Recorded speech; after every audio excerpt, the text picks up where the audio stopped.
Umunsi w'ejo wo ku itariki ya 14 z'ukwezi kwa gatatu ni umunsi buri mu pioneers wese yarategereranije amatsiko bitewe nuko ari umunsi ngaruka mwaka wa Pi Network aho dutangarizwa ibintu bishya biba bigiye gushyirwamo imbaraga kugira ngo bifashe kuba ahazaza ha Pi Coin hazamera neza, kuba igiciro cya Pi Coin by'umwihariko muri iki gihe twamaze kugera kuri mainnet kibe cyagenda neza.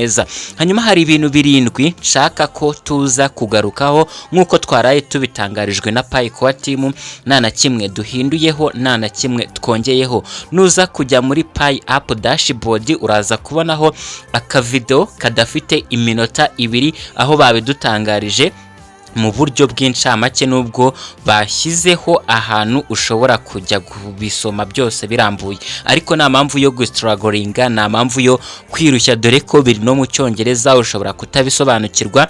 Navuze ko buri kimwe nzajya nyibagezaho hano kuri YouTube channel yanyu, YouTube channel yacu How to Get Paid.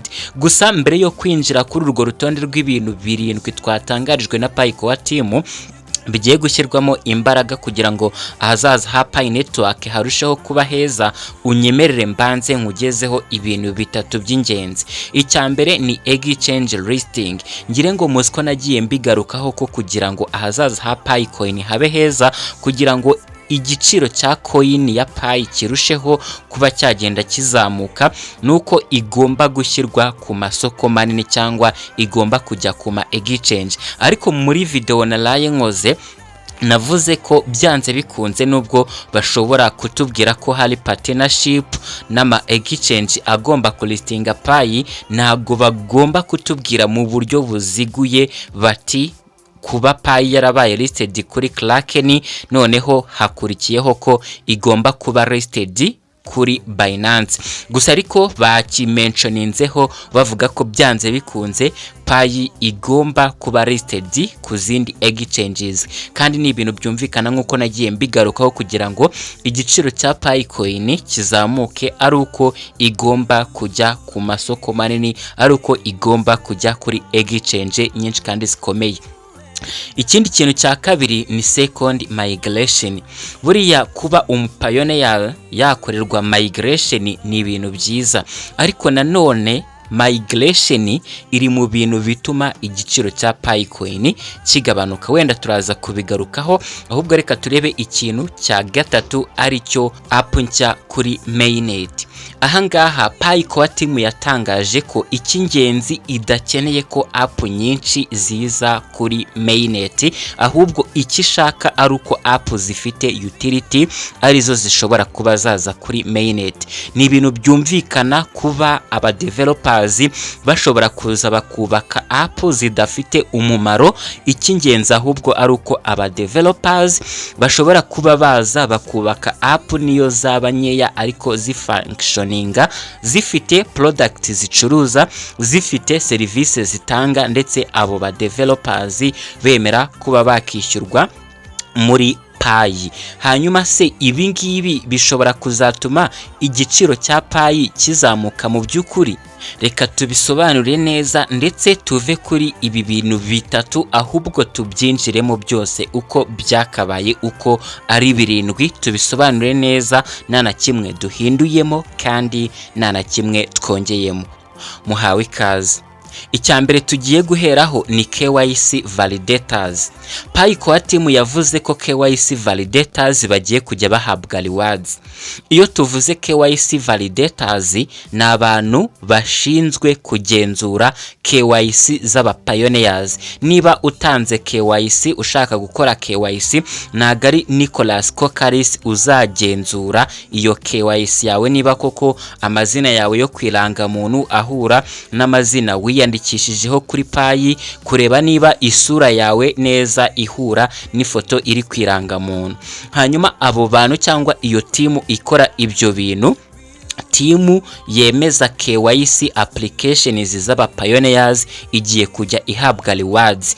Nkuko node validators aba pioneers dufite computer turaninga Pi node duhabwa rewards, bigatuma ari cyo gituma dushishikarira kuba twakora Pi node.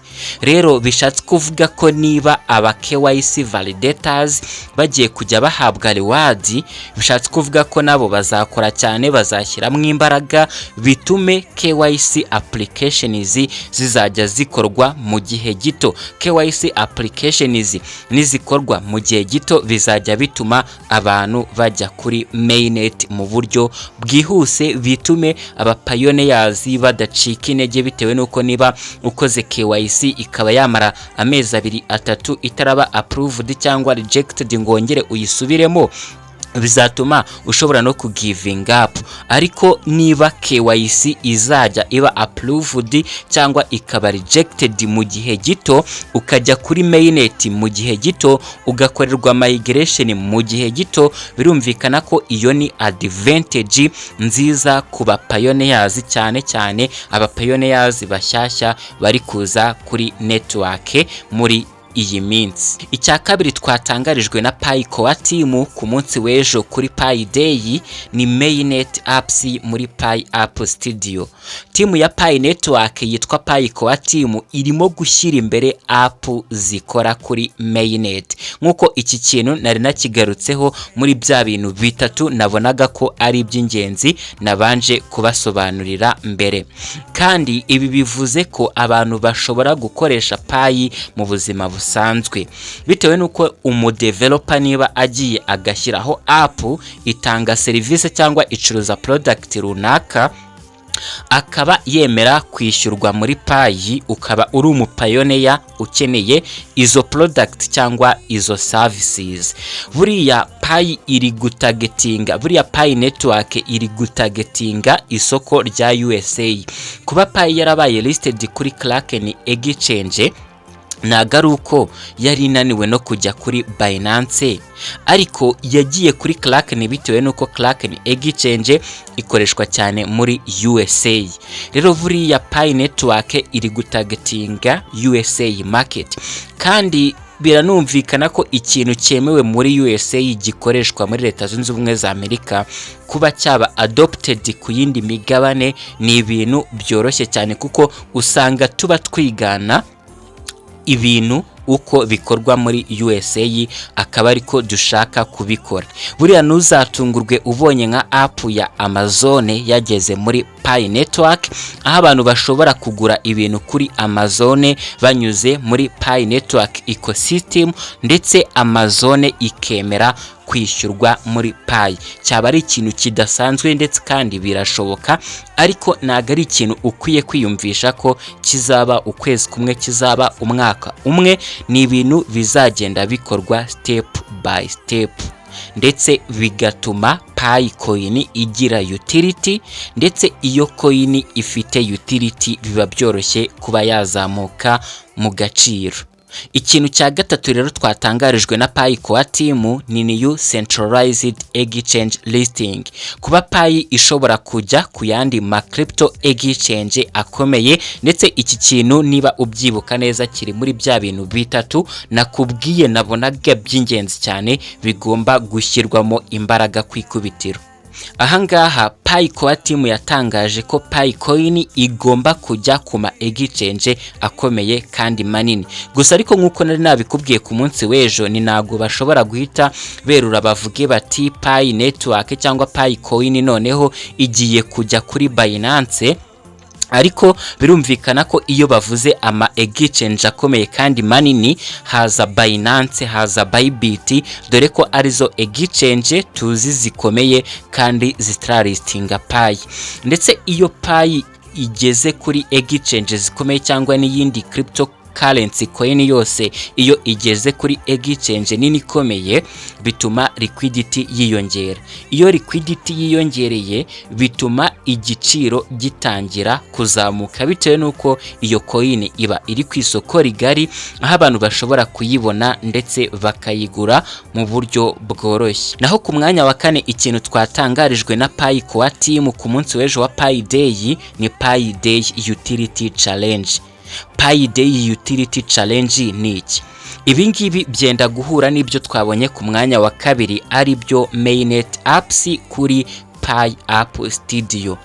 Ahangaha Pi Core Team yari iri gushishikariza aba developers kuba baza bagashyiraho app nyinshi, ariko apana kuba ari app nyinshi gusa, ahubwo app zifite riyo utility. Ariho twabonye ko Pi Network iri gutargetinga USA market kugira ngo ziriya app nka za Amazon zibe zaza muri Pi Network, bityo ecosystem ibe yakura vuba cyane.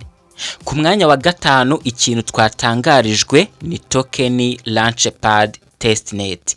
Iyi ngiyi ikaba ari project nshyashya igomba kubakwa kuri Pi blockchain, kandi iyi token Launchpad cyangwa se iyi project iramutse yubaswe byaba bigaragaza neza ko Pi Network iri gushaka kumera nka Ethereum cyangwa se nka BNB, nubwo tubizi neza 100% ko Pi Network idakurikiza amategeko cyangwa se idakurikiza systeme z'izindi cryptocurrency project, kuko yo ifite unconfirmed strategy. Ariko mubizi neza ko buriya Ethereum ndetse na BNB zifite izindi project zubakiye kuri blockchain zazo. Rero Pi Network nayo ishaka gukora token Launchpad ariko kuri Testnet. Rero reka dutegereze by'umwihariko iyi token Launchpad izaba imeze gute, izaba ikora gute, buri kimwe tuzajya tugikurikirana uko cyakabaye tukibagezeho hano. Niyo mpamvu niba utarakanda kuri subscribe ariko ukaba ukiri kureba iyi video, nyaboneka kanda kuri subscribe iyi video, uyihe like ndetse unayisharinge n'abandi ba pioneers kuko ishobora kubafasha. Reka tujye ku mwanya wa gatanu, ikintu twatangarijwe na Pi Core Team ku munsi w'ejo wa Pi Day ku mwanya wa gatandatu. Ni ku mwanya wa gatandatu kuko token Launchpad iri ku mwanya wa gatanu.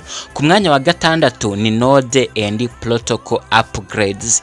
Ngire ngo mubizi neza ko hari video nigeze gukora badusaba, ubwo ndavuga twebwe aba node validators, badusaba kuba twakora upgrade ya Pi Node. Gukora upgrade ya Pi Node nta kindi ni ukujya muri computer yawe ukapdatinga Docker, ukajya muri computer yawe ukapdatinga Pi app, ndetse byaba na ngombwa ukapdatinga na Pi app yo muri telefone yawe.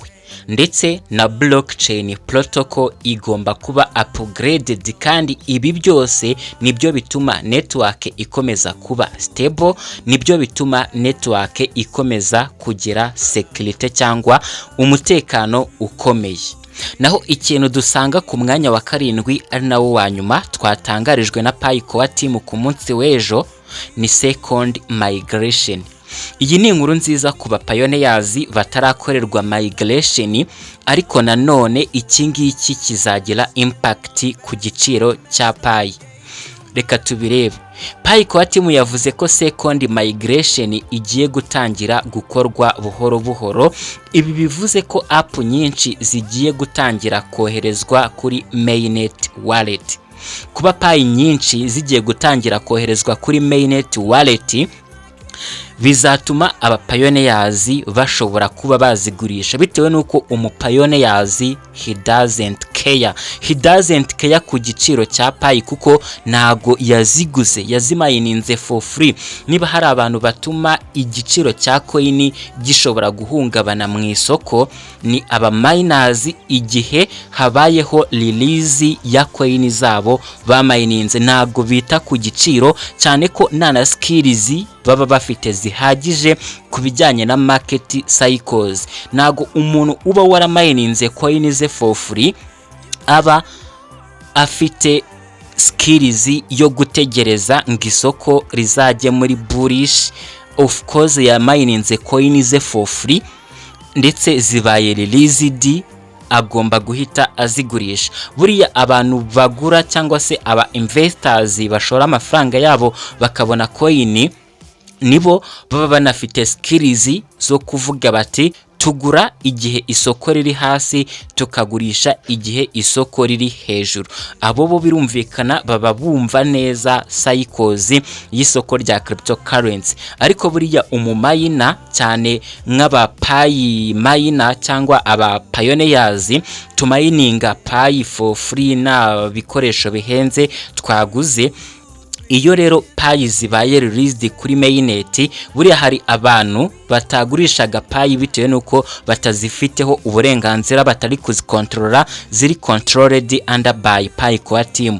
Ariko buriya iyo Pi zibaye released zikajya kuri mainnet wallet, umupioneer akaba azifiteho ububasha, ari na yandi mahitamo adategereje gutegereza ejo hazaza, agomba guhita agurisha Pi ze, ndetse anavuga ati nshobora kutazigurisha ejo cyangwa ejo bundi ugasanga ibintu bya Pi birarangiye, ugasanga ndihombeje, ugasanga ahise agurisha. Rero iki kintu birumvikana ko ni ikintu cyiza kuba aba pioneers bagiye gukorerwa migration, ariko nanone bizagira impact ku giciro cya Pi bitewe na selling pressure.